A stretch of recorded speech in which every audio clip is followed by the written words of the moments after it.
Hello दोस्तों, कैसे हैं आप। आशा करता हूँ आप सब बहुत अच्छे होंगे। मैं सुरेश एक बार फिर से सुरेश एकेडमी में आपका स्वागत करता हूँ। दोस्तों, आज हम सीटेट 2023 जो कि 20 अगस्त 2023 को आपका एग्ज़ाम होने वाला है, उसके लिए मैथमेटिक्स के प्रीवियस ईयर क्वेश्चंस देखने वाले हैं। प्रीवियस ईयर क्वेश्चंस का सलूशन देखने वाले हैं, क्योंकि आपको पता है सीटेट के एग्ज़ाम में प्रीवियस ईयर क्वेश्चन काफ़ी बार रिपीट हो जाते हैं, बहुत सारे क्वेश्चन रिपीटेड आ जाते हैं। तो इसलिए हम मैथमेटिक्स के प्रीवियस ईयर के क्वेश्चन की सीरीज़ चला रहे हैं। बाकी सब्जेक्ट्स के भी हम प्रीवियस ईयर क्वेश्चन करा चुके हैं, लेकिन आज हम पेपर सेकंड के लिए मैथमेटिक्स के प्रीवियस ईयर क्वेश्चन, अर्थात जो जनवरी 2021 को जो एग्ज़ाम हुआ था, उसके पेपर सेकंड के मैथमेटिक्स के क्वेश्चन का सलूशन देखने वाले हैं, जिससे कि इससे रिलेटेड अगर कोई भी क्वेश्चन आपका 20 अगस्त को आता है तो आप आसानी से कर पाएँ। तो शुरू करते हैं आज का पहला क्वेश्चन नंबर 31। यदि 0.139 plus 0.75 plus 2.105 minus this into this is equal to 2 minus K है, तो के का मान क्या होगा। ये सिंप्लीफिकेशन करना है, कोई नहीं, पहले तो हम इन सबको जोड़ लेंगे। तो इन सबको जब हम जोड़ेंगे तो क्या आएगा भाई, 9 5 14 के 4, कितना आ रहा है भाई, 99.2, हमारा 2.994 आ रहा है। ये हमारा ये तीनों प्लस करने के बाद फिर माइनस, अब इनकी मल्टीप्लाई करेंगे 1.001 इंटू 1.1। तो एक बार को हम इसके पॉइंट जो हैं उसको भूल जाते हैं, फिर उसके बाद 3 के आगे इसमें पॉइंट लगा और 1 के आगे इसमें, तो 3 और 1 4 के आगे हम पॉइंट लगा देंगे। तो हम जब इसे मल्टीप्लाई करेंगे तो हम क्या करेंगे, इसको 11 मान लेते हैं। तो 11 एकम 11, 0 1.1, हमारा 1.1011 आ रहा है। कितना आ रहा है, एक बार सही से हम लिख लेते हैं। हमारा क्या आया भाई, 2.994 आया। फिर हमने जब इसकी और इसकी मल्टीप्लाई की तो हमारा कितना आया भाई, 1.1011 इज इक्वल टू 2 माइनस के, यही तो है हमारा। फिर हम इसमें से जब इसको माइनस करेंगे तो हमारा क्या आ रहा है भाई, तब आ रहा है 1.8929 इज इक्वल टू 2 माइनस के। तो अब हम क्या करेंगे, के को इस तरफ ले आएंगे और इसको हम इस तरफ ले जाएंगे। तो कर लेते हैं हम, के इज इक्वल टू 2 माइनस 1.8929। अब हम जब इसको माइनस करेंगे 2 में से तो हमारा क्या आ रहा है भाई, 1, 10 में से 9 गया 1, फिर 9 में से 2 गया 7, 0.107 हमारा आ रहा है, जो कि ऑप्शन नंबर 3 में दिया। तो option number 3 will be the right answer. आशा करता हूँ आपको समझ में आ गया। अब हम देखते हैं next question number 32। Question number 32 क्या कह रहा है, देख लेते हैं। यदि a is equal to A, B is equal to A, तो निम्न में से कौन सा a और b के बीच में स्थित है, ये हमसे पूछा गया है। तो हम क्या करते हैं, ये हमें फ्रैक्शन में दिया है, हम इसे पॉइंट में लिख लेते हैं। कैसे लिखेंगे भी, हमारा a इजिकल टू क्या है, माइनस 4×4=28.75 आ रहा है, 0.75 ये आ गया। और b हमारी कितना आ रहा है, 5/6 को हम जब पॉइंट में लिखेंगे तो हमारा कितना आ जाएगा, ये प्लस का आ रहा है, कितना आ रहा है भी, 6×8=48 और 6×3=18, 0.83 आ रहा है हमारा। तो कहीं ना कहीं हमसे ये क्या कह रहा है कि ए और बी के बीच में स्थित हो ना हो, वो हमें देखना है। तो 0.75 0.83 के बीच में आता है, तो ये तो हो नहीं सकता, क्योंकि हमसे नहीं पूछा है जो इसके बीच में नहीं है। पॉइंट, अब 1/2 हमारा कितना होता है, 0.50 होता है, माइनस का 0.50, ये भी इसके बीच में आ रहा है, तो ये भी हमारा आंसर नहीं होगा, ये क्योंकि ये आ रहा है तो ये भी नहीं होगा। दूसरा -2/5, ये हम देख लेते हैं, 5 चौक 20, 0.40 आ रहा है, 0.40 आ रहा है, तो ये भी हमारे इसके बीच में आ रहा है, तो ये भी हमारा आंसर नहीं होगा। फिर आता है -7/9, इसको जब हम डिवाइड करेंगे तो हमारा आ रहा है 963 0.77 आ रहा है, जो कि 0.75 से कम है, 0.75 से कम है, क्योंकि माइनस में है। और आपको पता है ना, माइनस में जो कम वैल्यू होती है वो ज़्यादा होती है रियल में, और माइनस में जो ज़्यादा वैल्यू होती है वो रियल में कम होती है। तो ये 0.75 है और ये 0.77 है, तो ये तो इससे बाहर है, इन दोनों के बीच में तो नहीं आ रहा है, ये इससे बाहर आ रहा है, तो ये हमारा आंसर आ जाएगा। हमसे क्या पूछा गया अभी, ए और बी के बीच में जो स्थित नहीं है वही पूछा है, तो option number 4 will be the right answer. -7/9 will be the right answer. आगे बढ़ते हैं नेक्स्ट क्वेश्चन। नेक्स्ट क्वेश्चन हमारा है क्वेश्चन नंबर 33। दिस वैल्यू के गुणनफल को मानक रूप में k/10⁻n द्वारा व्यक्त किया जाता है, तो 2k + n का मान क्या होगा, ये हमसे पूछा गया है। तो ये दोस्तों बहुत अच्छा क्वेश्चन है, इसमें कई लोग मिस्टेक भी कर सकते हैं, और वो कैसी मिस्टेक होगी वो भी मैं आपको बताने वाला हूँ। पहले मैं उसी टाइप से करने वाला हूँ जैसे कि आप करेंगे। तो जब हम इसकी मल्टीप्लाई करेंगे 1.7 इंटू 10⁴ इंटू 12.5 इंटू 10⁻⁻6, तो हम 1.7 और 12.5 की जब मल्टीप्लाई करेंगे तो 17×5 = 85, 5 17 दूनी 34, 34 और 8 42 के 2, और 17 एकम 17 कितना आ जाएगा भाई, 17 एकम 17 और 4 21, यानी कि हमारे कितना आ रहा है भाई 21.25, क्योंकि एक इसमें एक के बाद पॉइंट लगा, इसमें भी एक के बाद पॉइंट लगा, तो इसमें हम 2 के बाद पॉइंट लगा देंगे, तो 21.25 आ गया हमारा।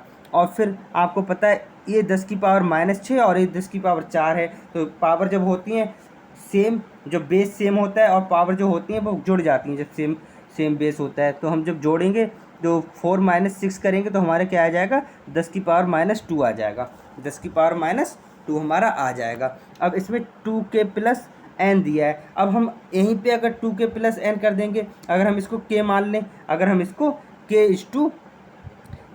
इंटू 10⁻n इसी को मान लें, तब हमारा गलत हो जाएगा, क्योंकि हम 21 दूनी 42 और फिर 42 में से 2 ये -2 कर देंगे तो हमारा 40 आ रहा है, और 40 वाला इसमें कोई ऑप्शन है नहीं, तो इस टाइप से हम नहीं करेंगे। अब हम इसमें क्या करने वाले हैं, थोड़ा सा चेंज करने वाले हैं। अब अगर हम इस पॉइंट को यहाँ पर लगा लें तो किसी को कोई दिक्कत नहीं होनी चाहिए। जब हम इधर लगा लेंगे तो हमारा क्या हो जाएगा, इसमें 1 10 कम हो जाएगा, इसमें क्या हो जाएगा 1 10 कम हो जाएगा, यही तो होगा। हम इसको 1.125 अगर लिख लें तो 10⁻⁻2 था, तो 10⁻⁻1 हो जाएगा, 10⁻1 हो जाएगा, क्योंकि हमने एक डिजिट के आगे लगा दिया पॉइंट। पहले हमारा यहाँ पे था, अब हम यहाँ पे लगा रहे हैं, ठीक है, तो इसलिए ये हो जाएगा। अब हम इसको के मान लेंगे, इसको क्या मान लेंगे के, और इसको हम मान लेंगे n।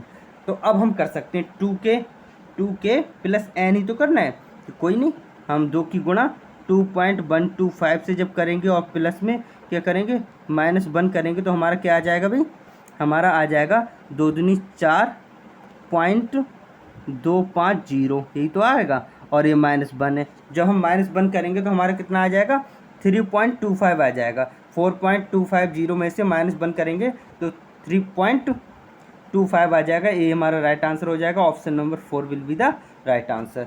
आगे बढ़ते हैं next question, question number 34, question number 34 देख लेते हैं हम। दो संख्याएं दी गई हैं, इस अनुपात में दी गई हैं, यदि प्रत्येक संख्या में 12 जोड़ दिया जाए तो अनुपात 5:7 हो जाता है, तो दी गई दोनों संख्याओं का अनुपात क्या होगा, दी गई दोनों संख्याओं का योग क्या होगा, ये हमसे पूछा गया है। कोई बात नहीं, इसको अगर आप बेसिक से चाहें तो इस टाइप से कर सकते हैं। इसको 3:5 है, आप इसको 3x और 5x मान सकते हैं। अगर हम इसको 3x और इसको हम मान लें 5x, यही तो है, ये कह रहा है इसी अनुपात में दिए गए हैं, तो हमने इसको x में मान लिया, 3x और 5x मान लिया। अब ये क्या कह रहा है भाई, यदि प्रत्येक में 12 जोड़ दिया जाए, अगर प्रत्येक में मतलब इन दोनों में 12 जोड़ दिया जाए, अगर इन दोनों में क्या कर दिया जाए 12 जोड़ दिया जाए, तो क्या हो जाता है भाई 5/7 हो जाता है। क्या हो जाता है 5/7 हो जाता है, बिल्कुल बेसिक्स में आपको करा रहा हूँ। तो अब जब आप इसकी क्रॉस मल्टीप्लाई करेंगे, तो क्या आ जाएगा 7 × 21x + 12 × 7 84, और फिर इधर क्या हो जाएगा 25x + 12 × 5 60। अब क्या करेंगे हम, इस 21x को इधर ले जाएंगे और इसको 60 को इधर ले जाएंगे, तो 25 में से 21 गए, क्या बचेंगे 4x और = और 84 में से 60 गए तो हमारा 24 बच जाएगा। अब हम 4 से काटेंगे, 4 × 24, यानी कि x की वैल्यू जो हमारी आ जाएगी वो 6 आ जाएगी। कितनी आ जाएगी 6 आ जाएगी। अब हमसे क्या कह रहा है, दी गई संख्याओं का योग क्या होगा, तो दी गई संख्या 3 और 5 है, 3x + 5x हमारा कितना हो जाएगा 8x, और x की वैल्यू हमारी 6 दी है, तो 8 × 6 8×6 = 48, 8×6 = 48 कौन से ऑप्शन में दिया है, ऑप्शन नंबर 3 में दिया है। तो यही हमारा राइट आंसर हो जाएगा। 8 छंग 48, 3 will be the right answer. तो आशा करता हूँ समझ में आ गया होगा। अगर आप चाहें तो इसको दूसरी टाइप से भी देख सकते हैं, वो थोड़ा छोटा भी है और इजी भी है, उसमें ज़्यादा कैलकुलेशन नहीं करनी पड़ेगी। इसमें क्या कह रहा है भाई, 3:5 में कोई संख्या आपको दी गई है, 2 संख्याएँ। अब उसमें क्या हो रहा है, 12 जोड़ने पर क्या हो जा रहा है भाई, 5:7 में हो जा रही, 5:7 में हो जा रही। अब आप देख रहे हैं इनका 3 और 5 का अनुपात है। जब 3 और 5 का अनुपात है तो इनके बीच का रेशियो जो है, उनके बीच का जो डिफरेंस है वो 2 है। तो अगर इसमें कोई संख्या जोड़ेंगे तब भी तो डिफरेंस तो लगभग उतना ही रहेगा, अनुपात में तो उतना ही रहेगा, तो सेम है हमारा। तो अब ये क्या कह रहा है भाई, इसमें हमने 12 जोड़े, इसमें क्या किए, 12 प्लस किए, तब ये 5:7 हो गए। लेकिन रियल में हम जो देख रहे हैं इसमें 2 का डिफरेंस हो रहा है, 3 से 5 हुआ है और 5 से 7 हुआ है, मतलब दोनों तरफ बराबर 2 का डिफरेंस हुआ है। तो हम कह सकते हैं इसमें जो 2 बराबर है 12 के, 2 बराबर है 12 के, तो 1 बराबर हो गए 6 के, क्योंकि 2 छंग 12, 1 बराबर 6 के हो गया। अब हमसे क्या गया, दी गई संख्याओं का योग, तो 5 3 8 संख्या है, तो 8 छंग 48 हम कर देंगे, 6 48 will be the right answer. Option number 3 will be the right answer. आगे बढ़ते हैं नेक्स्ट क्वेश्चन, क्वेश्चन नंबर 35। ये भी आसान क्वेश्चन है, आसानी से कर लेंगे। देख लेते हैं, किसी वस्तु का अंकित मूल्य 840 रुपये है। एक दुकानदार इस वस्तु को अंकित मूल्य पर 15% की छूट देकर बेचता है और फिर उसे 19% का लाभ होता है, तो वस्तु का क्रय मूल्य क्या होगा, ये हमसे पूछा गया है।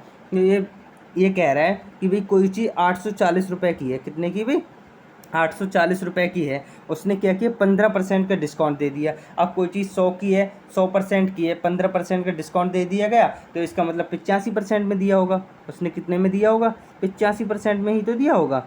85% को हम इस टाइप से लिख सकते हैं। फिर हुआ क्या, जब ये इतने में बेच देगा, इसका मतलब इसका जो विक्रय मूल्य होगा वो इतना होगा। मतलब कह सकते हो अगर इसका क्रय मूल्य x है, अगर इसका क्रय मूल्य x है, तो इसको क्या हो रहा है, फिर ये क्या कह रहा है, और फिर भी उसे 19% का लाभ हो रहा है। मतलब जब इतने का बेच रहा है, 840 पे 15% का डिस्काउंट देके 85% में बेच रहा है, तब इसे 19% का लाभ तब भी हो रहा है। इसका मतलब ये हुआ कि भाई जो इसका क्रय मूल्य होगा उस पर उसे 19% का लाभ हो रहा है। जब 19% का लाभ हो रहा है तो हम 100 + 19 119 लिख सकते हैं।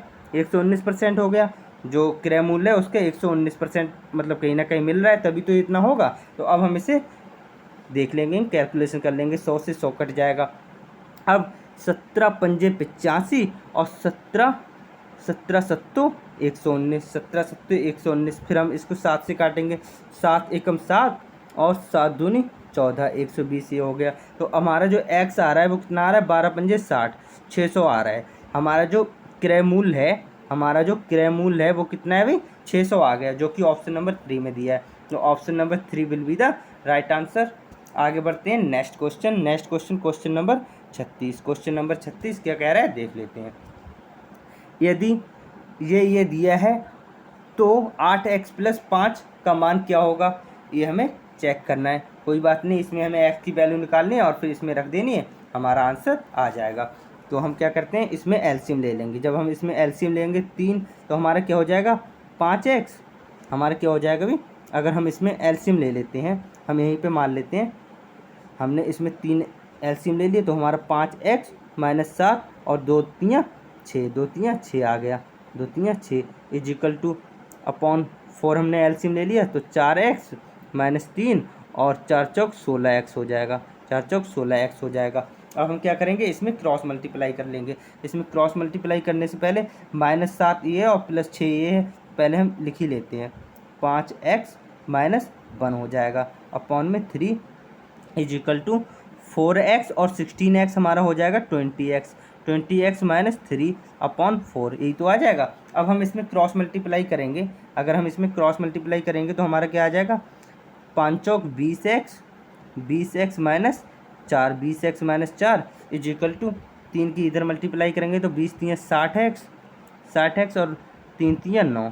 अब हम क्या करेंगे, 20 को इधर ले जाएंगे और 9 को इधर ले आएंगे, तो हमारा क्या हो जाएगा भाई, 40x बराबर हमारा क्या हो जाएगा, 40x बराबर 5, 40x बराबर 5, क्योंकि 9 में से 4 जाएंगे तो 5 बचेंगे, तो हमारा 40x बराबर 5 आ जाएगा। क्या आ जाएगा भाई, 40x बराबर 5 आ जाएगा। 40x बराबर, एक बार फिर से लिख लेते हैं, हमारा कितना आ रहा है भाई, 40x बराबर 5 आ रहा है। इसका मतलब x बराबर हमारा 5/40, 5/40 मतलब 1/8, 5 40 होते हैं ना, तो x इक्वल टू 1/8 आ गया। तो अब हम इसमें जब वैल्यू रखेंगे इसकी, तो 8 गुणा 1/8 प्लस 5, तो 8 से 8 कट जाएगा, तो 1 प्लस 5 हमारा कितना आ रहा है 6। तो 6 will be the right answer, जो कि ऑप्शन नंबर 1 में दिया है, तो 1 will be the right answer. आगे बढ़ते हैं next question, question number 37। Question number 37 क्या कह रहा है ये भी देख लेते हैं। क्वेश्चन नंबर 37 देख लेते हैं भाई क्या कह रहा है।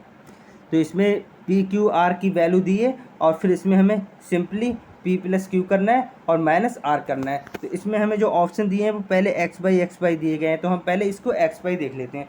पी और प्लस क्यू कर लेते हैं। पी में 12xy और क्यू में 9xy, हमारे कितने हो गए 21xy। कितने हो गए भाई 21xy हो गए। फिर हमें आर के एक्स वाई जो है वो माइनस करने, तो आर के एक्स वाई हैं 1xy, तो ये जब हम माइनस करेंगे तो 21xy में से एक एक्स वाई जाएगा, तो हमारा क्या बचेगा 20xy। कितना बचेगा भाई 20xy। तो कहीं ना कहीं हमारा जो 20xy वाला जो आंसर होगा वही होगा। तो इसमें पहला और दूसरा तो वैसे ही कट गया, या तो 3 होगा या होगा 4। अब उसके बाद एक्स स्क्वायर दिया है, तो हम एक्स स्क्वायर वाले देख लेते हैं। तो P में एक्स स्क्वायर दिया है 18, माइनस 18 एक्स स्क्वायर दिया है। Q में 14 एक्स स्क्वायर दिया है। तो माइनस 18 प्लस 14 करेंगे, क्योंकि P प्लस क्यू करेंगे ना, P प्लस क्यू करेंगे तो 18 माइनस 18 प्लस 14 करेंगे तो हमारा आ जाएगा -4 एक्स स्क्वायर, -4 एक्स स्क्वायर। और माइनस हम क्या करेंगे माइनस एक्स स्क्वायर, तो माइनस माइनस प्लस हो जाएगा, माइनस माइनस क्या हो जाएगा प्लस हो जाएगा, प्लस एक्स स्क्वायर।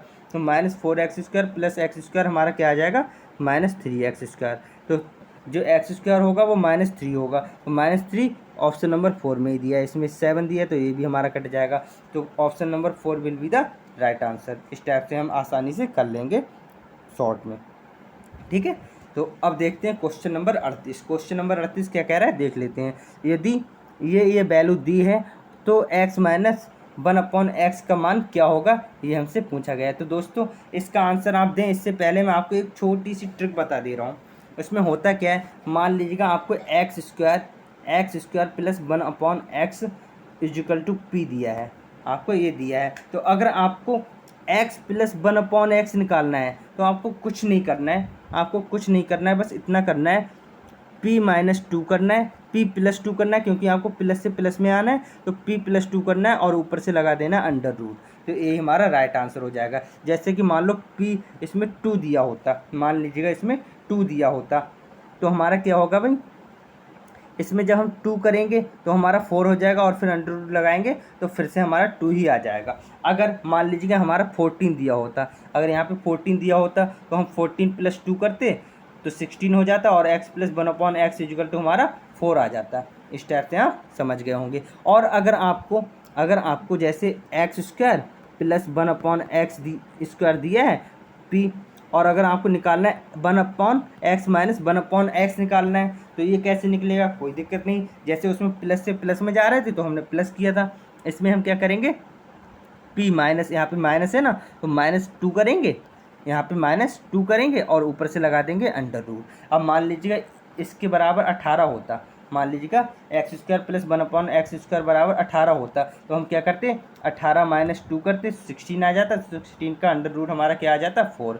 तो x माइनस 1/x हमारा क्या आ जाता 4 आ जाता। इसी टाइप से हम इस क्वेश्चन में करने वाले हैं, कोई बात नहीं है। अब इसमें क्या है, एक्स की पावर 4 दी है, एक्स की पावर 4 दी है, तो एक्स की पावर 4 को हम इस टाइप से मान सकते हैं, एक्स स्क्वायर की पावर एक्स स्क्वायर इस टाइप से मान सकते हैं। तो हम इस टाइप से इसको लिख सकते हैं, किसी को कोई प्रॉब्लम होनी नहीं चाहिए मेरी समझ से।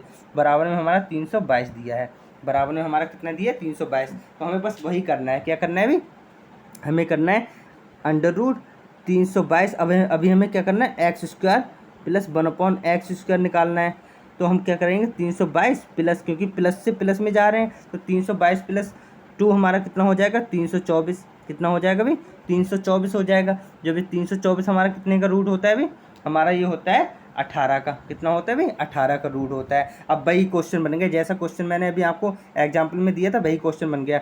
हमारा x square plus 1/x square बराबर कितना आ गया 18 आ गया, 18 ही तो आ गया। अब हम क्या करेंगे x माइनस 1/x निकालेंगे। तो इसके लिए मैंने क्या बताया आपको, ये जो p है भी जो हमारा 18 दिया है, अब इसमें हमें माइनस करना है, प्लस से हमें माइनस में आना है, तो हम क्या करेंगे इसमें -2 कर देंगे और ऊपर से लगा देंगे रूट। तो ऊपर से रूट लगा देंगे तो अंडर रूट आ जाएगा 16, और जो 16 का रूट कितना होता है भाई 4 होता है। तो 4 will be the right answer. हमारा जो ऑप्शन नंबर 2 दिया है उसमें हमारा 4 दिया, तो ये हमारा राइट आंसर हो जाए। Option number 2 will be the right answer, 4 will be the right answer. आशा करता हूँ आपको सारे क्वेश्चन अच्छे से समझ में आ रहे होंगे और आपको ये भी लग रहा होगा कि सर अगर इससे रिलेटेड कोई क्वेश्चन आपके एग्जाम में आता है तो आप आसानी से कर देंगे। आगे बढ़ते हैं next question, question number 39। Question number 39 क्या कह रहा है देख लेते हैं। यदि 15x² minus 26x plus 8 is equal to ax plus B into C X plus D है तो a और c धनात्मक पूर्णांक है, तो 2a प्लस बी माइनस सी माइनस 2d का मान क्या होगा, ये हमसे पूछा गया। कोई बात नहीं, हम बता देंगे। हमें क्या करना होगा, इसके गुणनखंड करना होगा। क्या करना होगा, गुणनखंड। आपको आते होंगे करने, अगर नहीं आते हैं तो मैं बहुत ईजिली आपको बता दे रहा हूँ। क्या करेंगे भाई, 15 की मल्टीप्लाई 8 से करेंगे, हमारा क्या हो गया 15 8 120। तो हम 120 के ऐसे गुणनखंड देखेंगे तो इससे पहले जो हमारा दिया है प्लस, हमारा क्या दिया है भाई यहाँ पे प्लस दिया है, हमारा 8 से पहले क्या दिया है प्लस दिया है, तो हम प्लस देखेंगे। मतलब 120 के ऐसे गुणनखंड देखेंगे जिनका जोड़, क्योंकि हमें यहाँ पे प्लस दिया है, यहाँ पे हमें प्लस दिया है, तो हम इसका जोड़ देखेंगे। 120 के ऐसे गुणनखंड जिनका जोड़ हमारा 26 आ जाए। 120 के ऐसे गुणनखंड 15 8 120 के ऐसे गुणनखंड जिनका जोड़ 26 आ जाए। तो ऐसे गुणनखंड कितने होंगे भाई, कौन से होंगे 120 के गुणनखंड हमारे जो होंगे वो क्या होंगे भाई, हम कह सकते इसके जो गुणनखंड करेंगे हम इस टाइप से कर सकते हैं। 120 को हम क्या लिख सकते हैं, 20 छंग 120 लिख सकते हैं, 20 छंग 120। तो हम इसको 15x² माइनस हम कह सकते लिख सकते हैं भाई, क्या लिख सकते हैं भाई 20 छंग 120, मतलब 26 को हम 20 प्लस 6 लिख सकते हैं, 20 प्लस 6 लिख सकते हैं। किसी को कोई प्रॉब्लम होनी नहीं चाहिए, है ना। और is equal to ax plus B into C X plus D. फिर हमें इससे तुलना करके ए बी सी डी का मान निकाल के इसमें रख देंगे और फिर हमारा आंसर आ जाएगा। देख लेते हैं। अब हम इसकी गुणनखंड करेंगे तो 15x² माइनस 20x माइनस की मल्टीप्लाई अंदर होगी तो 6x प्लस 8 इजिकल टू ये हमारा दिया ही है। तो हम क्या करेंगे भाई, इसमें हम क्या करेंगे 5 कॉमन ले लेंगे, 5x कॉमन ले लेंगे, तो हमारा क्या हो जाएगा भाई 3x माइनस 5 चौक 20, 3x माइनस 4। और इसमें भी हम क्या करेंगे भाई 2 कॉमन ले लेंगे, 2 कॉमन ले लेंगे तो 3x माइनस 2 चौक 8, यही तो आ गया हमारा। तो हमारा जो गुणनखंड आ जाएंगे 3x minus 4 into 5x minus 2 आ गए। कितने आ गए, एक बार सही से मैं लिख दे रहा हूँ, 3x माइनस 4 और 5x माइनस 2, यही तो हमारा आ गया। तो अब हमारा क्या आ रहा है 3x माइनस 4 और 5x माइनस 2, और इजिकल टू हमारा क्या दिया है ax प्लस बी और cx प्लस डी। इसका मतलब क्या हुआ भाई, इसका मतलब ये हुआ 3 हमारी a की वैल्यू हो गई, -4 हमारी b की वैल्यू हो गई, है ना। और जो 5 है 5 सी की वैल्यू हो गई, और जो -2 है वो हमारी डी की वैल्यू हो गई। तो अब हम इसमें रख देंगे, अब हम क्या करेंगे इसमें रख देंगे। तो एक बार रख लेते हैं इसमें, तो क्या होगा 2 की वैल्यू ए की वैल्यू क्या दी है 3, तो 2 3 6 हो गया। फिर प्लस बी की वैल्यू -4, तो -4 हो गया। फिर हमारी क्या दी है माइनस सी की वैल्यू हमारी 5 दी है, सी की वैल्यू माइनस सी हो गई, माइनस सी है ना, तो सी की वैल्यू 5 दी तो हमने 5 लिख ली। फिर उसके बाद -2d, तो d की वैल्यू हमारी -2 पहले से दी है, तो -2 2 दूनी 4, माइनस के 4 आ जाएंगे और माइनस माइनस हमारा हो जाएगा प्लस, तो 2 दूनी 4 प्लस के हो जाएंगे। तो हम क्या देखेंगे भाई, ये 4 से 4 कट जाएगा, 6 में से 5 जाएगा, हमारा क्या बचेगा 1, हमारा 1 बचेगा। तो 1 हमारे कौन से ऑप्शन में दिया है, ऑप्शन नंबर 2 में दिया है। कौन से ऑप्शन में दिया है, 1 हमारे ऑप्शन नंबर 2 में दिया है, तो ये हमारा राइट आंसर हो जाएगा। Option number 2 will be the right answer. आगे बढ़ते हैं नेक्स्ट क्वेश्चन। आशा करता हूँ आपको समझ में आ गया होगा। अगर समझ में नहीं आया है तो वीडियो को बैक करके आप दोबारा से देख सकते हैं, पॉज करके वीडियो को देख सकते हैं उसका सोल्यूशन फिर से। क्वेश्चन नंबर 40, ये भी अच्छा क्वेश्चन है, ये भी देख लेते हैं हम। इससे रिलेटेड क्वेश्चन आपके एग्जाम में आ भी सकता है, तो आप इसको अच्छे से ध्यान से देखिएगा और समझिएगा।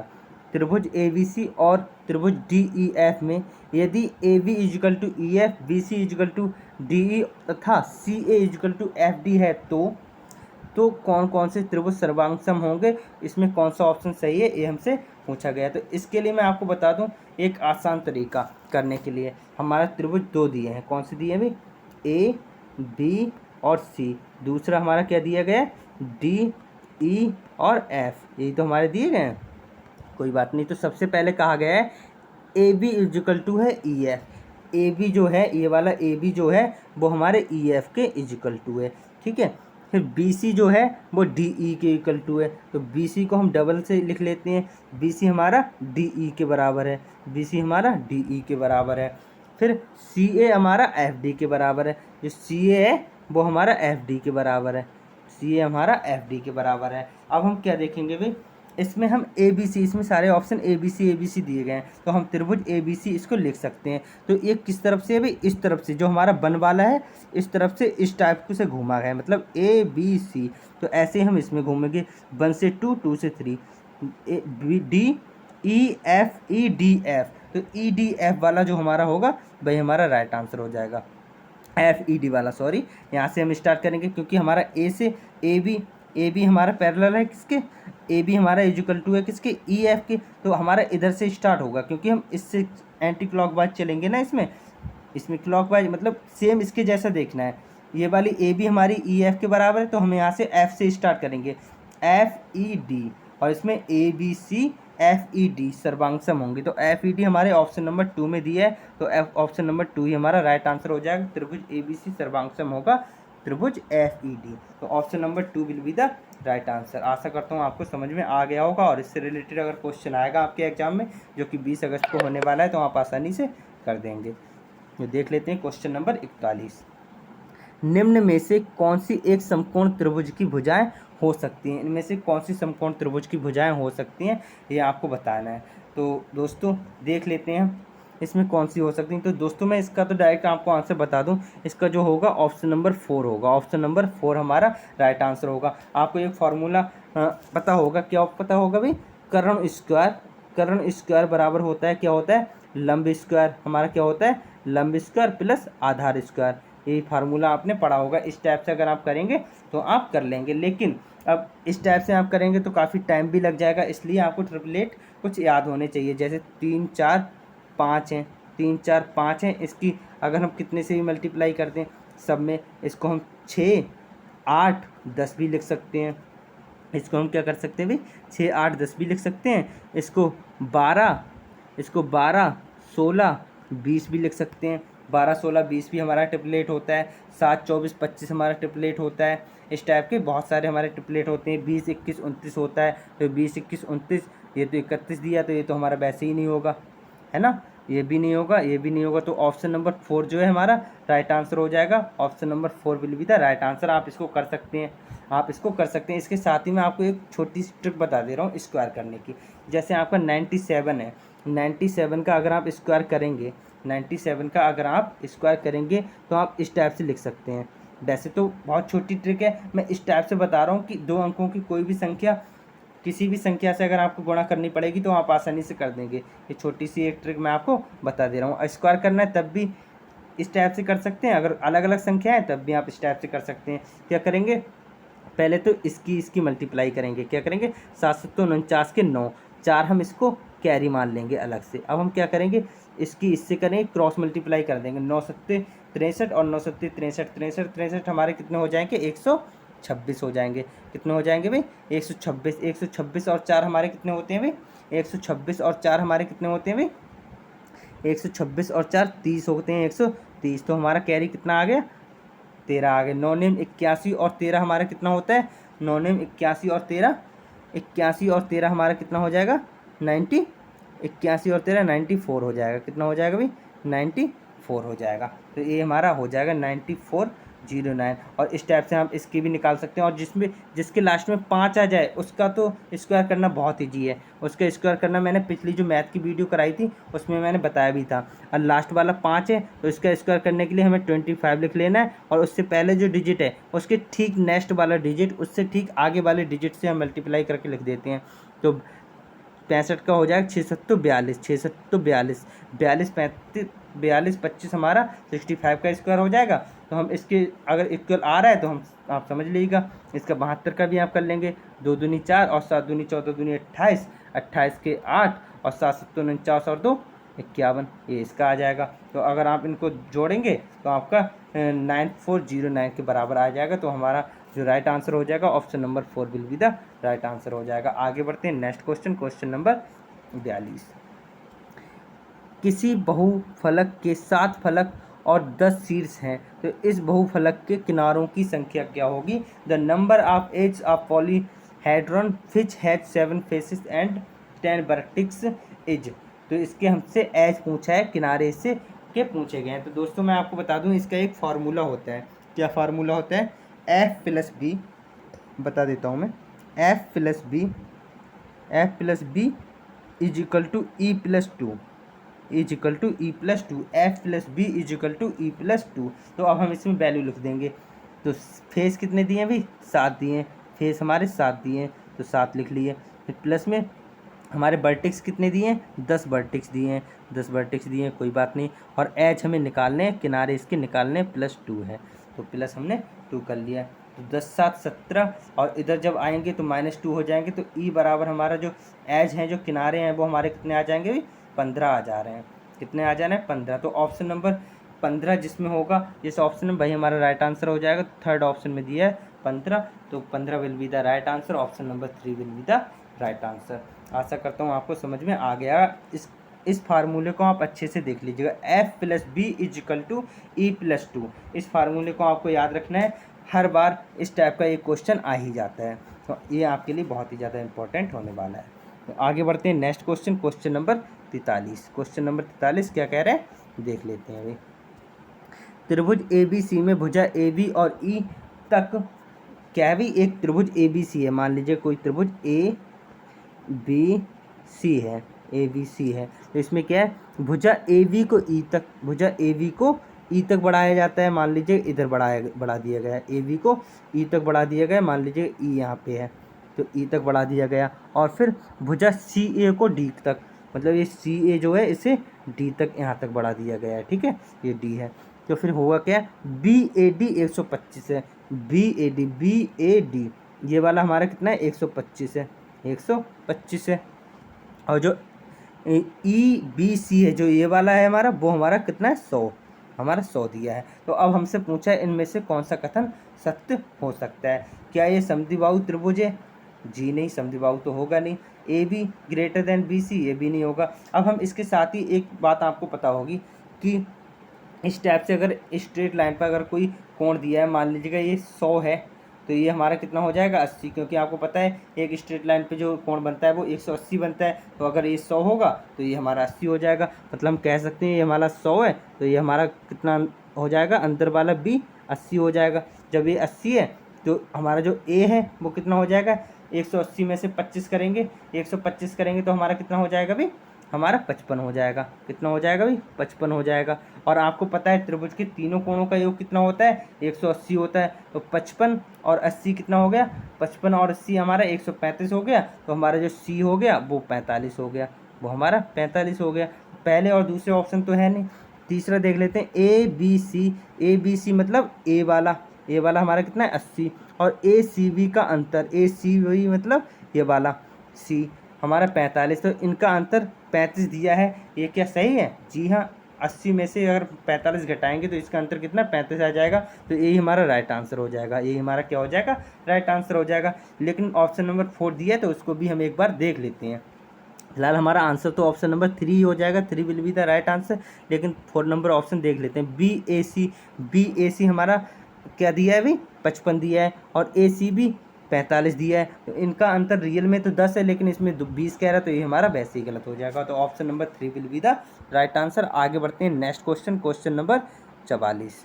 क्वेश्चन नंबर 44 क्या कह रहा है, देख लेते हैं। एक समलंब दिया है, एक समलंब चतुर्भुज दिया गया है जिसमें पी क्यू पैरेलल है एस आर के, मतलब कोई हमारा ये दिया गया और पी क्यू तथा एस आर का अनुपात 3:2 है। कितना है भी? 3:2 है। तो मान लीजिएगा कोई हमारा त्रिभुज है इस टाइप से हमारा चतुर्भुज है, इस टाइप से है हमारा चतुर्भुज। तो हमने इसका नाम क्या रख लिया भाई? P Q R S, P Q R S, इस टाइप से हमने रख लिया इसको। तो फिर क्या दिया है भाई, 3:2 क्या दिया है, पी क्यू और एस आर का अनुपात दिया गया है, पी क्यू और एस आर का अनुपात हमें दिया गया है। तो पी 3:2 में दिया है, 3:2 में मतलब ये 3 अनुपात में हो गया, ये 2 अनुपात में हो गया। तो अब क्योंकि ये अनुपात में, तो हम इसको x मान लेते हैं, इसको 3x मान लिया और इसको 2x मान लिया। और इनके बीच की दूरी क्या दी गई है, पी क्यू और एस आर के बीच की जो दूरी है ये वाली, ये कितनी दी गई है, 12 सेंटीमीटर दी गई है, ये 12 सेंटीमीटर दी गई। तो एस आर की लंबाई हमसे पूछी गई है, मतलब ये वाली जो लंबाई है वो हमसे पूछी गई है। तो दोस्तों आपको पता होगा जो हमारा समलंब चतुर्भुज होता है उसका जो क्षेत्रफल का फार्मूला जो होता है, इसमें क्षेत्रफल दिया गया है, तो आपको पता होगा इसके जो क्षेत्रफल का जो फार्मूला होता है वो क्या होता है, 1/2 समांतर भुजाओं का योग गुणा उनके बीच की दूरी, 1/2 समांतर भुजाओं का योग गुणा उनके बीच की दूरी। तो भाई कर लेते हैं भाई, 1/2 गुणा 3×2 5, 3×2 5, क्योंकि इनकी समांतर भुजाओं का योग हो जाएगा, 3×2 5x, और गुणा इनके बीच की दूरी 12 दी है। और जो क्षेत्रफल हमारा दिया गया है वो कितना दिया गया है, 480 दिया गया है, कितना दिया गया है भाई, 480 दिया गया है। तो अगर हम इसको काट लें, 12 चौक 48 होता है, कितना होता है, 12 चौक 48, तो ये 40 आ गया, ठीक है। और ये हमारा कितना दिया, 5, तो 5 से जब हम इसे काटेंगे तो हमारा कितना हो जाएगा, 5×8 = 40, 5×8 = 40, मतलब 5×8 = 40। तो हमारा x बराबर जो आ जाएगा, x बराबर 5, 8 दूनी 16, हमारा कितना आ गया, 8 दूनी 16 आ गया, क्योंकि इस 2 की मल्टीप्लाई 8 से हो जाएगी, तो x बराबर 16 आ गया। और हमसे पूछा क्या, एस आर की लंबाई पूछी है, तो एस आर ये, एस आर कितना है, 2x है, तो 2x, x की जगह हम 16 रख देंगे, तो 16 दूनी 32, तो 16 दूनी 32 जो है वही हमारा राइट आंसर हो जाएगा, जो कि ऑप्शन नंबर 2 में दिया है। तो option number 2 will be the right answer, 32 centimetre will be the right answer. आगे बढ़ते हैं next question, question number 45। Question number 45 क्या कह रहा है, देख लेते हैं। 88 सेंटीमीटर गुणा 10 सेंटीमीटर माप वाले एक आयताकार कागज के टुकड़े को बिना अतिव्यापन किए मोड़कर एक 10 सेंटीमीटर ऊंचाई का बेलन बनाया जाता है, तो बेलन की धारिता क्या होगी, ये हमसे पूछा गया है। कोई बात नहीं, हम बता देंगे, कैसे बताएंगे। इसमें एक क्या दिया गया है भी, आयताकार कागज दिया है, इस टाइप से एक आयताकार कागज दिया गया है जिसकी लंबाई 88 है और चौड़ाई कितनी है भाई, 10 सेंटीमीटर है। फिर इससे क्या कह रहा है, एक इसको क्या कर रहे हैं, मोड़ कर 10 सेंटीमीटर ऊंचाई कर, अब ऊंचाई कहीं ना, ये जो चौड़ाई, इसकी जो चौड़ाई है वो ऊंचाई हो जाएगी, लेकिन जो इसकी लंबाई जो है, तो इसको इस टाइप से मोड़ा जाएगा ना, इस टाइप से मोड़ा जाएगा, तो जो बेलन होगा वो कुछ इस टाइप से बनेगा, कुछ इस टाइप से बनेगा, मतलब ये 10 सेंटीमीटर इसकी ऊंचाई हो जाएगी बेलन की, और जो इसकी लंबाई है, जो आयताकार कागज की लंबाई है, वो इसकी क्या बन जाएगी, परिधि बन जाएगी, क्या बन जाएगी, परिधि बन जाएगी। तो हम कह सकते हैं उसकी परिधि कितनी हो जाएगी। अब इसकी परिधि क्योंकि वृत्त टाइप की होगी, तो वृत्त की जो परिधि होती है वो कितनी होती है भाई, 2πr होती है, क्या होती है, 2πr होती है। फिर हमसे पूछा गया बेलन की धारिता, यानी कि बेलन का आयतन हमसे पूछा गया, तो 2πr हमारा कितना हो जाएगा, 88 हो जाएगा, कितना हो जाएगा भाई, 88 सेंटीमीटर हो जाएगा, क्योंकि इसकी जो लंबाई है वो इसकी परिधि हो जाएगी, तो 88 सेंटीमीटर हो जाएगा, तो 2πr इक्वल टू कितना हो जाएगा, 88 सेंटीमीटर। तो हम पाई की वैल्यू इसमें रख लेंगे, पाई की वैल्यू 22/7 हमने जब रखी, तो हम क्या करेंगे, 22 चौक 88 और 2 दूनी 4, तो हमारा जो आर आ गया वो कितना हो गया, 7 की गुणा 2 से करेंगे 14, तो हमारी जो इसकी जो बेलन की त्रिज्या है वो कितनी आ गई, 14। अब ऊंचाई हमें दी है, अब हम क्षेत्रफल का फार्मूला आपको पता होता है, πr² h होता है, πr² h होता है बेलन का आयतन। तो अब हम निकाल लेंगे इसका आयतन, हमारी जो त्रिज्या है वो कितनी आ गई, 14। तो आपको पता है बेलन का जो होता है क्षेत्रफल πr² h होता है, πr² h होता है। तो पाई की वैल्यू 22/7 हमें दी गई है, और जो हमें त्रिज्या हमने निकाली वो 14 स्क्वायर है, 14 × 14 हम लिख सकते हैं। और इसकी जो ऊंचाई दी गई है वो हमारी कितनी दी गई, 10 दी गई है, इसकी ऊंचाई हमें 10 दी गई है। तो अब हम इसमें कैलकुलेशन कर लेंगे, जब हम इसकी कैलकुलेशन कर लेंगे तो हमारा क्या होगा भाई, हम देख रहे हैं कि क्या देख रहे हैं, जब हम इसकी कैलकुलेशन करेंगे तो क्या हो जाएगा, 14 7 दूनी 14, 7 दूनी 14, तो 14 दूनी 28, और 28 की जब 22 से गुणा करेंगे तो हमारा कितना आ जाएगा, 28 से जब करेंगे गुणा 22 की, तो 28 दूनी 56 के 6, और 28 दूनी 56 और 5 61, 56 और 5 61, हमारा 616, और ये 10 की मल्टीप्लाई करेंगे तो ये 6160 आ जाएगा। लेकिन क्या है भाई, इसमें लीटर में निकालना है, इसका जो आयतन है वो किस में निकालना है, लीटर में। और ये जो आया है ये आया है सेंटीमीटर में, तो सेंटीमीटर को जब हम लीटर में बदलेंगे तो क्या करेंगे, हमें 1000 से क्या करना पड़ेगा, भाग करना पड़ेगा, फिर ये हमारा लीटर में बदल जाएगा। तो 1 2 3, मतलब 3 जीरो हटाएंगे तो 3 से पहले हम पॉइंट लगाएंगे, तो 6.16 हमारा राइट आंसर आ जाएगा, जो कि ऑप्शन नंबर 2 में दिया है। Option number 2 will be the right answer, 6.16 will be the right answer.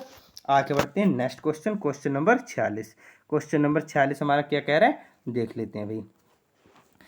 किसी घन का आयतन 2197 सेंटीमीटर है, तो इसका पार्श्व क्षेत्रफल क्या होगा। तो आपको पता होगा जो घन का आयतन होता है वो भुजा की घात 3 होता है, और जो लेटरल सरफेस एरिया होता है वो 4 भुजा स्क्वायर होता है। तो हमें पता है, अगर हम इसकी भुजा क्या मान लें, अगर हम इसकी भुजा ए मान लें, जो हमारा क्यूब दिया है, जो घन दिया है उसकी भुजा अगर हम ए मान लें, तो ए क्यूब बराबर इसका क्या हो जाएगा आयतन, और इसका आयतन हमें कितना दिया है, 2197।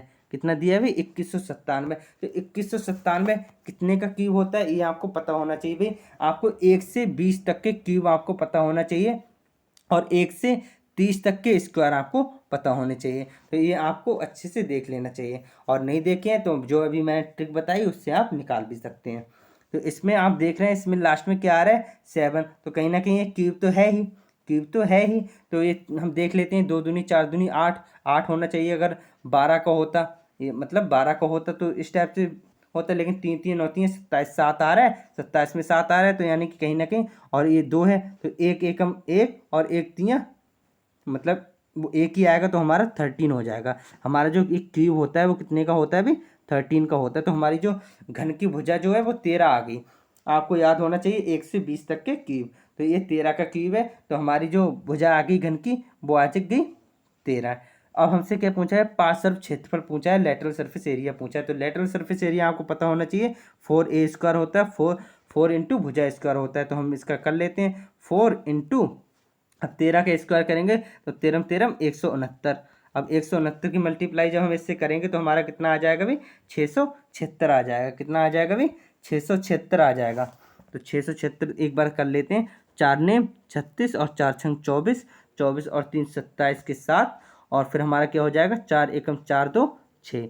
तो ऑप्शन नंबर 1 में हमारा दिया है 676, तो 676 will be the right answer, option number 1 will be the right answer. आगे बढ़ते हैं next question, question number 47। Question number 47 क्या कह रहा है, निम्न आंकड़ों के परिसर, बहुलक और माध्यक का माध्य ज्ञात कीजिएगा। माध्य क्या होगा ये हमसे पूछा गया है। तो आपको पता है जो परिसर होता है, जो रेंज होता है, वो रेंज क्या होती है भाई, मान लीजिएगा रेंज जो होती है वो क्या होती है भाई, जो सबसे छोटी वैल्यू और सबसे बड़ी जो वैल्यू होती है उसका जो डिफरेंस होता है वही हमारी रेंज होती है, वही हमारा परिसर कहलाता है। तो हम इसका परिसर निकाल लेते हैं। तो मैक्सिमम जो वैल्यू इसकी होती है वो कितनी है भाई, 5 10 3 6 4 8 9 3 15 2, इसमें हमारी 15 सबसे ज़्यादा वैल्यू है, 15 हमारी सबसे ज़्यादा वैल्यू है, और सबसे कम जो हमारी वैल्यू है वो 2 है।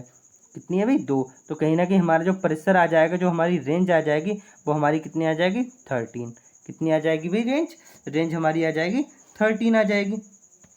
एक 13 ही तो आएगी हमारी, जो रेंज आ जाएगी वो कितनी आ जाएगी, 13 आ जाएगी, क्योंकि 5 10 3 6 4 8 9 3 15 2 9 4 19, नहीं भाई 19 है, मैक्सिमम हमारी जो है 19 है, और मिनिमम जो है 2 है। तो हमारी जो रेंज आ जाएगी वो कितनी आ जाएगी, एक बार हम फिर से लिख लेते हैं।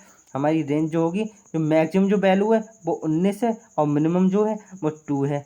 मैक्सिमम 19 है और मिनिमम 2 है, तो इसका जो डिफरेंस होगा वही हमारी रेंज होगी। तो रेंज हमारी 17 हो जाएगी। फिर उसके बाद हमसे क्या पूछा है, मोड। तो मोड वो होता है जो सबसे ज़्यादा बार आया हो।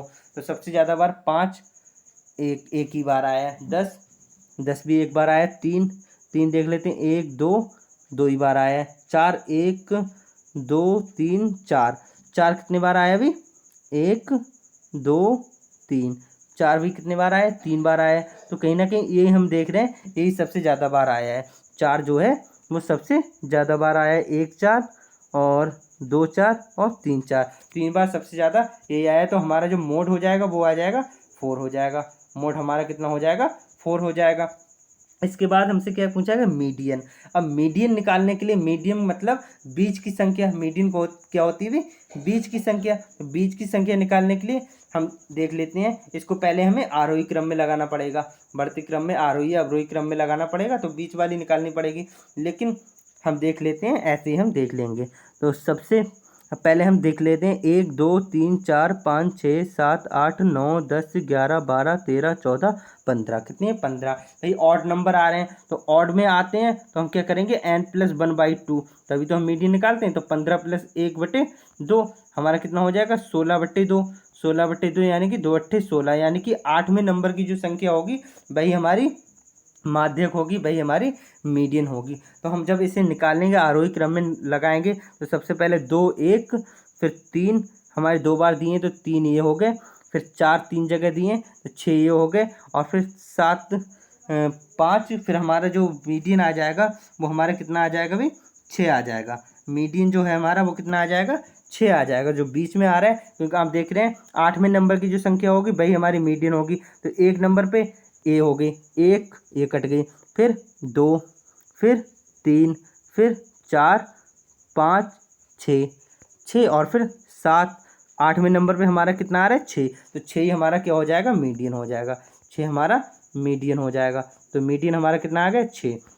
अब क्या कह रहा है, इसका माध्य निकालना है। तो माध्य निकालने के लिए हम क्या करते हैं, सारी संख्याओं को जोड़ लेते हैं, सारी संख्याओं को जोड़ लेते हैं। तो 17 + 4 21, 21 और 6 हमारा कितना हो गया, 27। 27 और संख्याएं 1 2 3 हो गई, तो बटे 3 कर देंगे, तो 3 नेम 27 यानी कि 9। 9 जो इस ऑप्शन में होगा भाई हमारा राइट आंसर हो जाएगा। ऑप्शन नंबर 2 में दिया है, तो option number 2 will be the right answer. आगे बढ़ते हैं next question. Next question, question number 48। अब जो क्वेश्चन आए हैं वो आ गए हैं भाई पेडागोजी वाले क्वेश्चन। कौन से आ गए भाई, पेडागोजी वाले क्वेश्चन। तो देख लेते हैं इन क्वेश्चंस को, ये भी क्वेश्चंस इजी हैं और आपके एग्जाम के पॉइंट ऑफ व्यू से इंपॉर्टेंट है, क्योंकि कई बार क्वेश्चन रिपीट हो जाते हैं। और मैं इसमें साथ साथ में कुछ टैग वर्ड्स बताते चलता हूं, जिससे कि आप उनको देख के, अगर आपको उसका आंसर नहीं भी पता है ना, तब आप उन टैग वर्ड्स को देख के पता कर पाएंगे कि इसका कौन सा आंसर सही हो सकता है। देख लेते हैं क्वेश्चन नंबर 48। माध्यमिक विद्यालय में 2 दशमलव वाली संख्याओं के गुणनफल की संकल्पना का परिचय देने के लिए निम्नलिखित में से कौन सी सर्वाधिक उपयुक्त रणनीति है। तो कौन सी उपयुक्त रणनीति है वो हमें देखना है। संकल्पना का परिचय देने के लिए विधि का, कलन विधि का प्रयोग करना चाहिए, जी नहीं। कलन विधि अगर आ रहा है तो आप वैसे ही गलत मार दीजिएगा। कलन विधि बिल्कुल भी अच्छी सही नहीं होती है बच्चे के लिए। तो कलन विधि अगर आपके ऑप्शन में हो जाए तो आप देख लीजिएगा, वो आपका ऑप्शन गलत ही होगा। प्रक्रिया का चित्रात्मक रूप में प्रदर्शन करना चाहिए, जी हाँ, ये सही हो सकता है। जो प्रक्रिया होती है उसका चित्रात्मक रूप में प्रदर्शन करना अच्छा होता है, तो कहीं ना कहीं यही हमारा राइट आंसर हो सकता है। लेकिन हम और ऑप्शंस भी देख लेते हैं। महत्व दिया जाना चाहिए कि गुणनफल संख्याओं का बार बार योग, जी नहीं, ये तो गलत हो जाएगा हमारा। महत्व दिया जाना चाहिए कि गुणनफल का विभाजन का प्रतिलोम, गुणनफल विभाजन का प्रतिलोम, जी नहीं, ये भी नहीं। तो हमारा जो राइट आंसर हो जाएगा ऑप्शन नंबर 2 हो जाएगा। तो सर्वाधिक उपयुक्त होगा इस क्वेश्चन के अकॉर्डिंग वो होगा ऑप्शन नंबर 2, प्रक्रिया का चित्रात्मक रूप में प्रदर्शन करना, अर्थात the process should be visually represented. Option number 2 will be the right answer. आगे बढ़ते हैं नेक्स्ट क्वेश्चन। नेक्स्ट क्वेश्चन हमारा है क्वेश्चन नंबर 49। क्वेश्चन नंबर 49 क्या कह रहा है, ये भी देख लेते हैं हम। निम्नलिखित में से कौन सा गणित शिक्षण का संकीर्ण उद्देश्य है, कौन सा नैरो एम है। नैरो हमसे पूछा गया है, नौ की बोरो। तो जो बोरो होगा वो हमारा आंसर नहीं होगा, जो नैरो है वही हमें देखना है। तो विद्यार्थियों में सुव्यवस्थित तर्कण को प्रोत्साहित करना चाहिए, जी हाँ, प्रोत्साहित करने वाली चीज़ तो हमारी वैसे ही सही हो जाती है। और इसमें तर्कण की, तो गणित में हमारी जो होती है वो रीजनिंग की आवश्यकता होती है, हमारी तर्क शक्ति की आवश्यकता होती है। तो ये तो हमारा ब्रॉड हो गया, ब्रॉड एम हो गया। तो ये नैरो तो हमारा हो नहीं सकता, तो ये हमारा ऑप्शन नहीं होगा। विद्यार्थियों में कथन की सत्यता और असत्यता को प्रमाणित करने की योग्यता का विकास करना, क्या करना, इसका हमें विकास करना, जी हाँ, अच्छी बात है, विकास करना चाहिए। ये भी हमारा ब्रॉड एम हो गया, क्या हो गया, ब्रॉड। तो ये भी हमारा ऑप्शन नहीं होगा, क्योंकि हमसे पूछा गया है नैरो एम। तीसरा देख लेते हैं, विद्यार्थियों को संख्याओं और संख्याओं पर होने वाली संक्रियाओं का संचालन करने में निपुण करना। तो दोस्तों मैं आपको बता दूं, जो नैरो एम होता है उसमें ये होता है कि बच्चे को गुणा भाग जो है जोड़ घटाओ और गुणा भाग ही सिखाते रहो, बार बार क्या करते रहो, जोड़ घटाओ ही सिखाते रहो। तो ये हमारा क्या हो जाएगा, नैरोयम हो जाएगा। तो इस ऑप्शन में यही दिया गया है, विद्यार्थियों को संख्याओं और संख्याओं पर होने वाली संक्रियाओं का संचालन करने में निपुण करना, ये हमारा नैरोयम हो जाएगा। तो यही हमारा राइट आंसर हो जाएगा। लेकिन हम ऑप्शन नंबर 4 भी देख लेते हैं, विद्यार्थियों में सामान्यीकरण क्षमता का विकास करना, ये भी हमारा ब्रॉड यम हो जाएगा। तो ये भी हमारा राइट आंसर नहीं होगा, तो ये भी हमारा गलत हो जाएगा। तो राइट आंसर जो होगा वो ऑप्शन नंबर 3 होगा, to make student proficient handling number and number operation. तो option number 3 will be the right answer. ये हमारा क्या हो जाएगा, नैरोयम। तो आगे बढ़ते हैं, next question, question number 50। Question number 50 हमारा क्या कह रहा है, देख लेते हैं भाई। क्वेश्चन नंबर 50, क्वेश्चन नंबर 50 हमारा क्या कह रहा है, निम्नलिखित में से कौन सी योजना विद्यार्थियों को गणितीय प्रश्नों को हल करने का शिक्षण देने के लिए सर्वाधिक उपयुक्त है। जो सर्वाधिक उपयुक्त है वो हमें देखना है कौन सा हो सकता है। तो अनुमान और सत्यापन अधिगम को कड़ाई से हतोत्साहित करना, जी नहीं, हतोत्साहित करने वाली बात आ रही है तो ये तो आपका वैसे ही गलत हो जाए। जो जिसमें डिस्करेज वाली बात आ जाए वो आपका ऑप्शन हमेशा मैक्सिमम टाइम्स गलत ही होता है, तो ये आपका गलत हो जाएगा भाई। प्रारंभ में ही दिए गए प्रश्नों के समूह को हल करने के लिए आवश्यक सूत्रों की सूची उपलब्ध करा देना, ये भी गलत हो जाएगा। तो बच्चों के लिए जो निगमन विधि होता है, कहीं ना कहीं ऑप्शन नंबर 3 जो 2 दिया है ये निगमन विधि के बारे में बता रहा है। तो निगमन विधि में क्या होता है, नीचे नियम, जिसमें नियम पहले बता दिए जाएं फिर क्वेश्चन बच्चे से करा जाए, तो वो तो निगमन विधि हो जाएगी। तो वो तो हमारे लिए, बच्चे के लिए कहीं ना कहीं सही नहीं होती है। आगमन विधि अच्छी होती है ना, पहले उसके एग्जाम्पल दिए गए जाएँ फिर उसके बाद सिखाया जाए बच्चों को। तो ये भी हमारा नहीं होगा, ऑप्शन नंबर 2 भी नहीं होगा। ऑप्शन नंबर 3 देख लेते हैं हम। ऑप्शन नंबर 3, अध्यापिका को शुरू में ही समस्या के हल प्राप्त करने के चरणों की व्याख्या कर देनी चाहिए। ये तो भाई इसी की तरह हो गया, दूसरे वाले ऑप्शन की तरह। तो ये भी हमारा नहीं होगा, एक ही बचा, यही होगा। विद्यार्थी को प्रोत्साहित किया जाना चाहिए कि वे प्रश्न का बहुत से परिप्रेक्ष्यों में देखें, मतलब जो प्रश्न है उसको कई परिप्रेक्ष्यों में देखें, ये हमें इसके लिए प्रोत्साहित करना चाहिए। तो प्रोत्साहित करने वाली बात आ गई तो ये तो हमारा वैसे ही सही हो जाएगा। प्रोत्साहित करने वाली बात मैंने कहा था आपको, और प्रोत्साहित करने वाली बात आ रही है तो वो ऑप्शन मैक्सिमम टाइम सही होता है। लेकिन हतोत्साहित वाली आती है तो वो हमारा गलत हो जाता है। तो विद्यार्थियों को प्रोत्साहित किया जाना चाहिए कि वे प्रश्न का बहुत से परिप्रेक्ष्यों से अवलोकन करें, मतलब कई तरीकों से। जैसे कि अभी क्वेश्चन नंबर 3 और 4 था, उसको मैंने 2 टाइप से आपको बताया कि इस टाइप से भी किया जा सकता है, इस टाइप से भी किया जा सकता है। तो इस टाइप से बच्चे को एक क्वेश्चन को करने के कई तरीके ढूंढने चाहिए। उससे क्या होगा, बच्चे की एक जो तर्क शक्ति है वो भी बढ़ेगी और बच्चा उस टाइप के क्वेश्चंस को आसानी से करना भी सीख जाएगा। तो ये जरूरी है, क्या है भाई, ये जरूरी है। बहुत से परिप्रेक्ष्यों से अवलोकन करना अच्छा होता है। तो ये हमारा राइट आंसर हो जाएगा, option number 4 will be the right answer. अब देखते हैं क्वेश्चन नंबर 51। क्वेश्चन नंबर 51, निम्नलिखित में से अशुद्ध कथन को पहचानिए। जो कथन गणित के लिए गलत है वही हमें चुनना है। तो सही वाला हमारा ऑप्शन नहीं होगा, इसको आप अच्छे से देख लेना। अशुद्ध, क्या भाई, अशुद्ध, इनकरेक्ट हमें मार्क कर लेना है पहले से। तो गणितीय ज्ञान की संरचना में परिकल्पना की एक भूमिका है, जी हाँ बिल्कुल है, ये तो हमारा सही है, शुद्ध कथन है। गणित में कल्पित तर्क प्रमुख होते हैं, जी हाँ, तर्क शक्ति अर्थात रीजनिंग की हमारे गणित में आवश्यकता होती है। तो ये भी हमारा सही हो जाएगा। फिर ऑप्शन नंबर 3 हमारा क्या कह रहा है भाई, गणितीय संचारण में भाषा का प्रयोग परिशुद्ध होना चाहिए, जी हाँ, भाषा का प्रयोग भी शुद्ध होना चाहिए गणितीय संचारण में। और जो ऑप्शन नंबर 4 दिया है, गणितीय ज्ञान की संरचना में अनुमान लगाना उपयोगी नहीं होता। क्यों नहीं होता है भाई, अनुमान लगाना भी उपयोगी होता है, इसमें क्या कह रहा है भाई, नहीं होता है। तो ये हमारा अशुद्ध हो जाएगा, ये हमारा गलत हो जाएगा। तो option number 4 will be the right answer हो जाएगा। आगे बढ़ते हैं, next question, question number 52। Question number 52 क्या कह रहा है, ये भी देख लेते हैं। क्वेश्चन नंबर 52 क्या कह रहा है हमसे, देख लेते हैं। विद्यार्थियों में गणितीय अधिगम का मूल्यांकन करने के लिए निम्नलिखित में से कौन सी योजना वांछनीय है, कौन सी ज़्यादा डिजायरेबल है, कौन सी ज़्यादा सही है, वही हमें आंसर देना है। तो समानता के लिए सभी विद्यार्थियों को एक समान कार्य दिए जाने चाहिए, इससे पता लगाएंगे, जी नहीं, ये तो नहीं होगा। मतलब कह सकते हैं कुछ हद तक, लेकिन इसमें जो ज़्यादा सही है वो ही हमें आंसर देना है। विद्यार्थियों के अशुद्ध उत्तरों की उपेक्षा करें, जी नहीं, उपेक्षा तो हमें विद्यार्थियों की कभी नहीं करने हैं।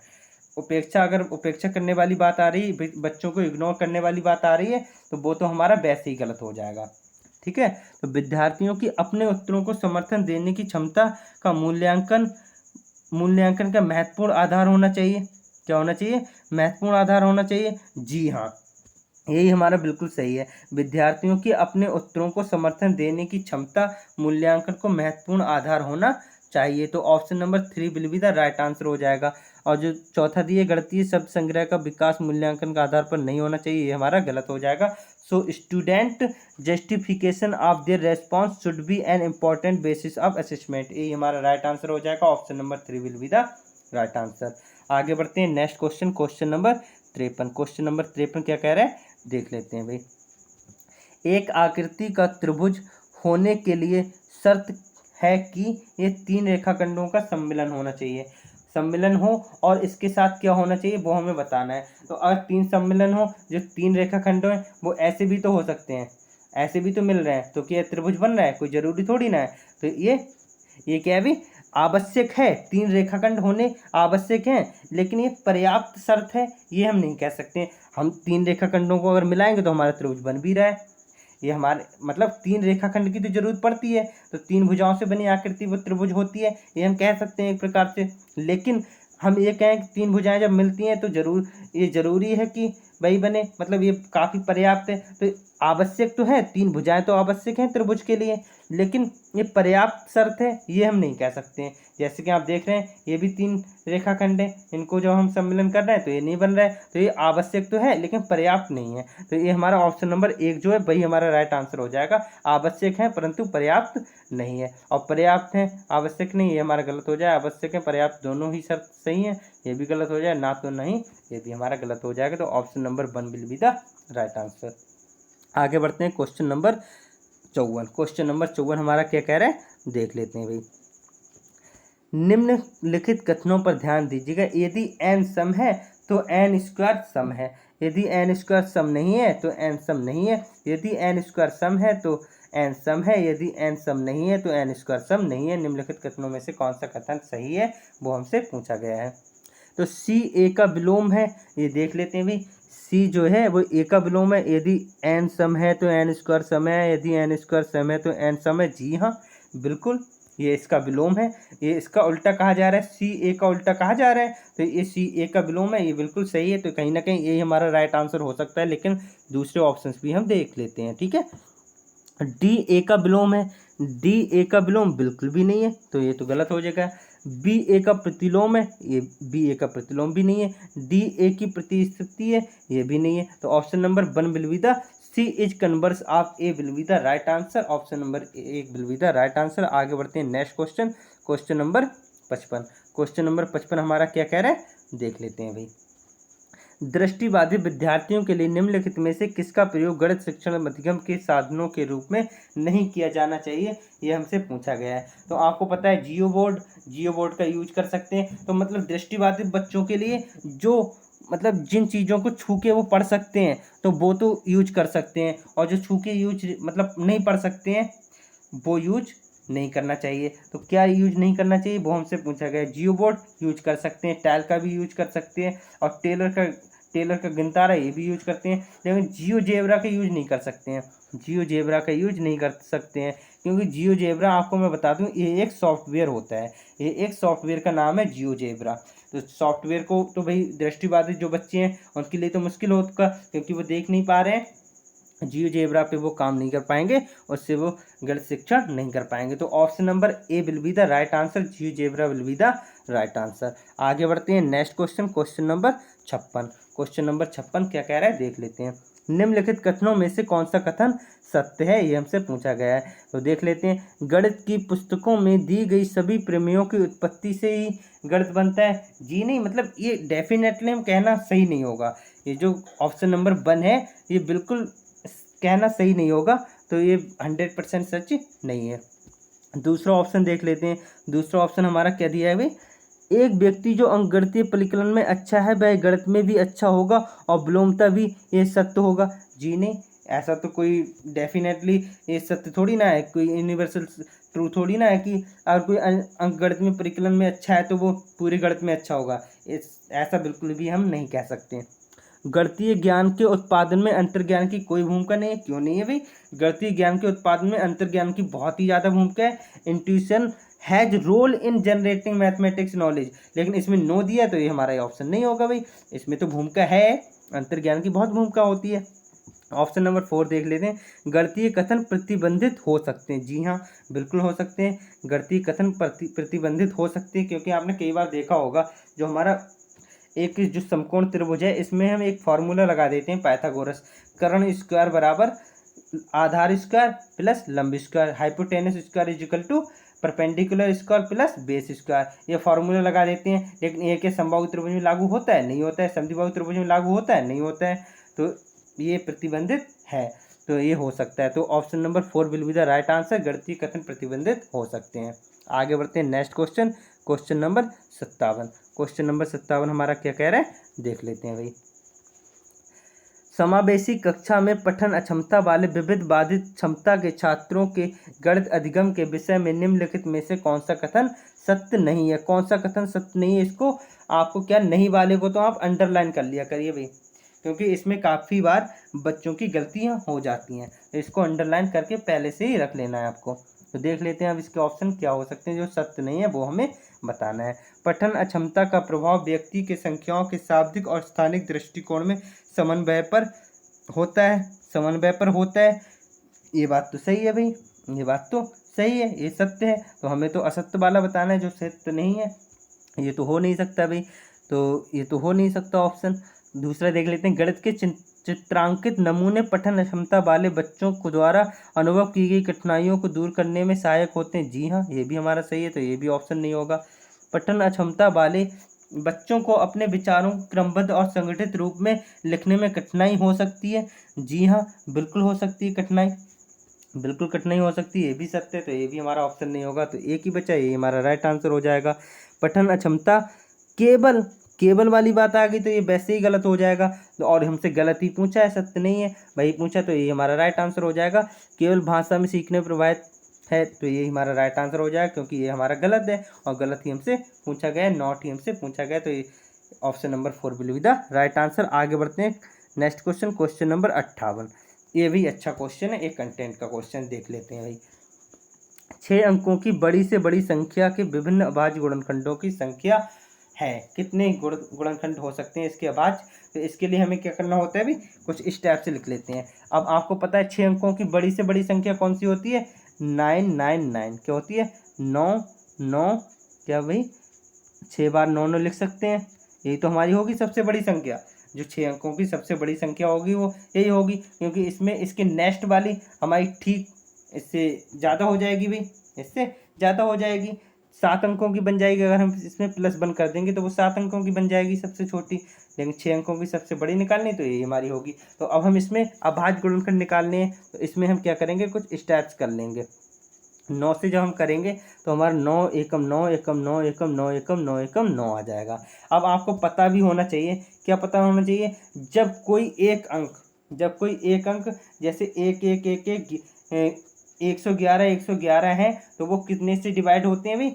उसके जो अभाज्य गुणनखंड होते हैं वो 7 होता है, 11 होता है, 13 होता है और 37 होता है। ये 4 तो होते ही होते हैं, और साथ में एक, अब क्योंकि ये 9 9 9 9 है तो इसमें एक 9 भी होगा, मतलब 9 इन द सेंस 3 कह सकते हो। ये 9 क्योंकि अभाज्य नहीं है तो इसको हम 3 की पावर 2 या जितनी भी आएगी वो हम लिख सकते हैं। तो इस टाइप से इसके जो अभाज्य गुणनखंडों की संख्या हो जाएगी वो तो हो जाएगी 5। हम ऐसे ही इसका आंसर लगा सकते हैं, क्योंकि बन जो होता है 6 बार, उसके जो अभाज्य गुणनखंड होते हैं 7 11 13 37 से ये पूर्णतः डिविजिबल होता है। तो ये तो होंगे ही 3, और ये तो 4 होंगे ही, और एक ये है 3 वाला, तो ये हमारे टोटल 5 हो जाएंगे। तो 5 will be the right answer हो जाएगा। लेकिन हम इसको पूरा कर भी लेते हैं।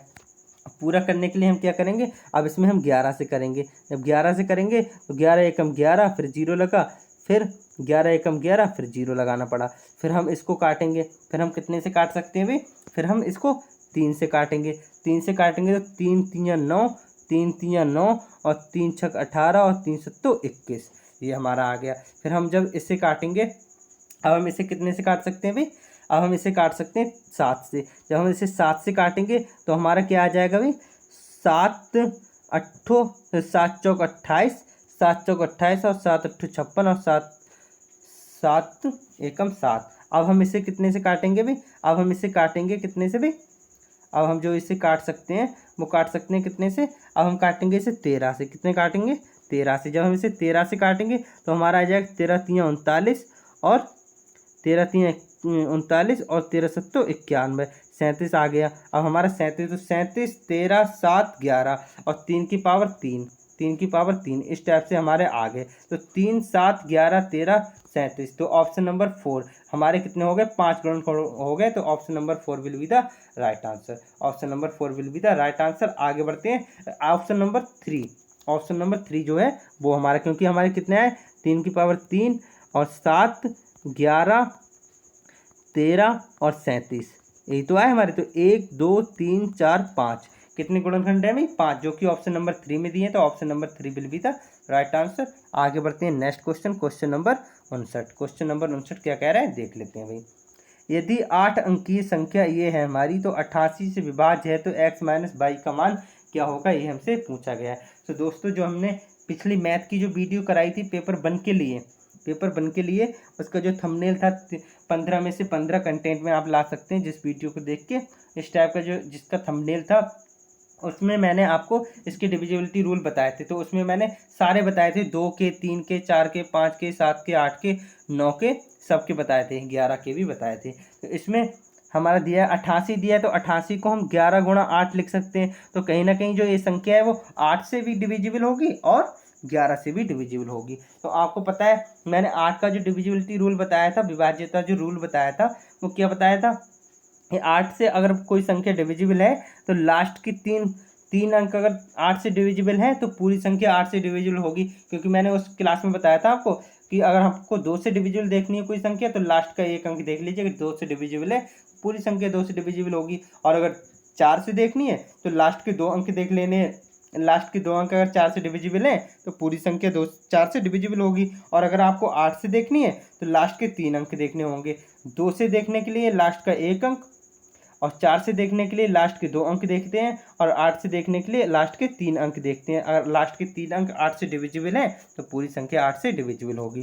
तो इसमें क्या होगा भाई, 88 को 11 8 88 लिख सकते हैं। तो ये 11 से भी डिविजिबल होगी और 8 से भी। तो 8 से देखने के लिए हम पहले 8 से देख लेते हैं। तो 8 से लास्ट के 3 अंक डिविजिबल होना चाहिए। तो 8 एकम 8 हमारा क्या हो रहा है, 8 एकम 8 बचा 1 11, फिर 8 एकम 8 बचे कितने भाई 3। तो 3 के आगे 30, मतलब 30 और 40 के बीच में कितने आते हैं भाई, 8 चौक 32 आते हैं। तो कहीं ना कहीं बाई की जो वैल्यू आ गई वो तो आ गई हमारी 2, बाई की जो वैल्यू आ गई हमारी 2 आ गई, बाई की वैल्यू हमारी 2 आ गई। अब हमें निकालनी है एक्स की वैल्यू, फिर एक्स माइनस बाई हम निकाल लेंगे। तो एक्स की वैल्यू निकालने के लिए ये तो 8 का डिविजिबिलिटी रूल हमने देखा, तो उससे हमें 2 आ गई बाई की वैल्यू। अब हमें एक्स की निकालने के लिए हमें 11 का डिविजिबिलिटी जो रूल होता है वो क्या होती है, जो ऑड नंबर पे जो ऑड प्लेस पे जो संख्या है उनका जोड़, मतलब एक बार संख्या लिख लेते हैं 179 x 09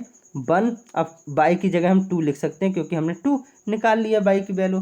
तो इसमें क्या होगा, जो ऑड प्लेस पे जो संख्याएं होती हैं, ऑड प्लेस पे संख्याओं का योग, जो सम प्लेस पे जो संख्या होती हैं उनका योग का अंतर या तो 0 होना चाहिए या 11 होना चाहिए, या तो 0 होना चाहिए या 11 होना चाहिए। तो हमारी पूरी संख्या क्या होती है, 11 से डिविजिबल होती है। तो हम देख लेते हैं, 1 + 9 10, 10 और 1 0 10, और 10 2 12 हमारी कितने हो जाएगी, 10 2 12 हो जाएगी। कितनी हो जाएगी भाई, 10 2 12।